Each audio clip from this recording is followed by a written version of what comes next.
They RTV app వార్తల్ని క్షణాల్లో చదివే అవకాశం ఉంటుంది. ఒక న్యూస్ పేపర్, ఒక టెలివిజన్ ఛానల్ మీ చేతుల్లో ఎప్పుడూ ఉంటాయి. నా పేరు బాణోత్ శివనారాయణ. నేను ఈరోజు మధ్యాహ్నం 3 గంటలకి కొత్తగూడెం నుంచి మణుగూరు బస్సు ఎక్కాను. నేను మణుగూరు టికెట్ తీసుకొని నేను దారి మధ్యలో గోపాలపురం అనే గ్రామంలో దిగాల్సి వచ్చింది.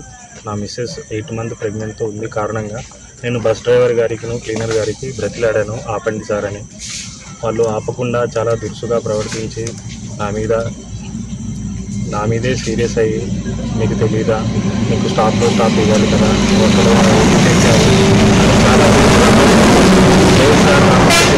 ప్రెగ్నెంట్ ఉంది, ఈ ఎండలో మీరు అక్కడ దించితే మళ్ళీ రావడానికి కొంచెం ఇబ్బంది అవుతుంది సార్, ఆపండి సార్ అని బయటకు ఆపలేకపోయాను. అందుమూలంగా నేను నా యొక్క పరిస్థితుల ప్రభావం వలన వాళ్ళ మీద కొంచెం సీరియస్ అయ్యాను. అందుమూలంగా నన్ను చాలా లంబాడి, లంజొడక అది ఇది అని దూషించారు.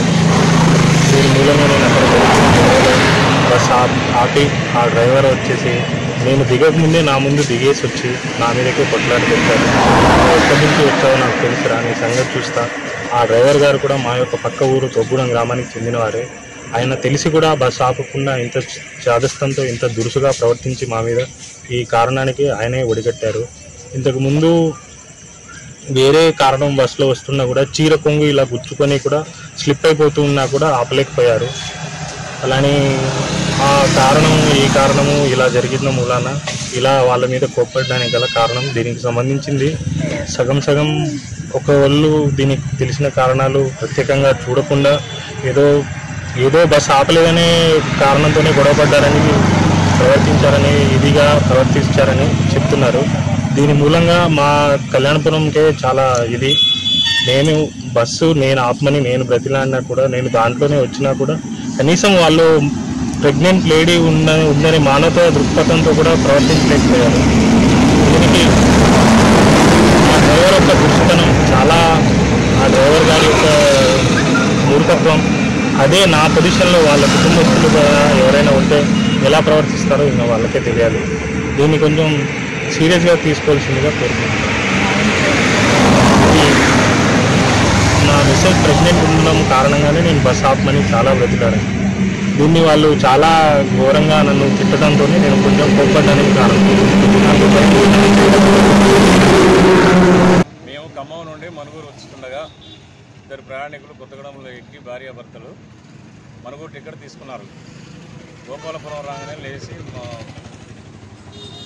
భర్త వచ్చి బస్సు ఆపమన్నాడు. ఇంత ముందు ఆపుదామని ప్రయత్నం చేయగా సైడ్కి తీసుకుని ఈ లోపల ఆమె భార్య కూడా లేచి రావడం వల్ల ఆమె ప్రెగ్నెన్సీ అయి ఉండటం వల్ల పక్కన పెట్టి ఆపాము. ఆపిన తర్వాత ఈ సదరు ప్రయాణికుడు, లంజోడుకులారా, రేవంత్ రెడ్డి ఒక దొంగ లంజోడుకు, మీ టీఎం ఒక దొంగ నా కొడుకు, ఎవడు చెప్పిండ్రా మీకు ఈ పథకాలు, ఎవడు పెట్టిండ్రా, అసలు మీరు బస్సులు ఎందుకు ఆపట్లేదురా, ఎడపడితే ఆడ ఆపాలి కదరా బస్సులు, మేము మణుగూరు టికెట్ తీసుకున్నాం కదా, ఎడపడితే ఆడ ఆపాలి కదరా బస్సులు, ఎందుకు ఆపరు మీరు అన్ని లంజోడుకులారని దిగాడు. దిగిన తర్వాత ఏం మాట్లాడుతున్నావు, మంచిగా మాట్లాడని చెప్పి డ్రైవర్ గారు అనగానే మళ్ళీ బస్సు అటు తిరిగి డ్రైవర్ సైడ్ వచ్చి డ్రైవర్ గల్లాబట్టాడు. అది జరిగిన విషయం. డ్రైవర్ గల్లాబట్టిన తర్వాత నేను ఆపుదామని కింది దిగాను కండక్టర్గా. నన్ను నెడితే నేను కింద పడ్డాడు, వెనక రోడ్డు మీద కింద పడ్డాను. వెనక బాగా దిమ్ముగా ఉంది, దెబ్బ తగిలినట్టుంది.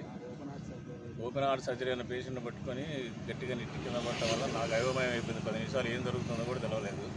ఈ లోపల వాళ్ళ తమ్ముడు కూడా వచ్చి, ఆ ఊరు వాళ్ళ గ్రామం కావటం వల్ల ఒక 50 మంది పోగాయి, లంజోడుకులారా మీరు బస్సులు ఆపట్లేదు, మేము అందుకని కొడుతున్నాం మిమ్మల్ని అని చెప్పి రెగ్యులర్గా మాట్లాడినా కానీ మేము బస్సుని పోనీ అని చెప్పి డ్రైవర్ గారిని స్టీరింగ్ మీద కూర్చోబెట్టిన తర్వాత మళ్ళా బస్సులో ఒక కార్గో పార్సిల్ ఉంటే ఆ పార్సిల్ తోటి బస్సు యొక్క అద్దాన్ని పగలగొట్టాడు, డ్రైవర్ ముందున్న అద్దాన్ని.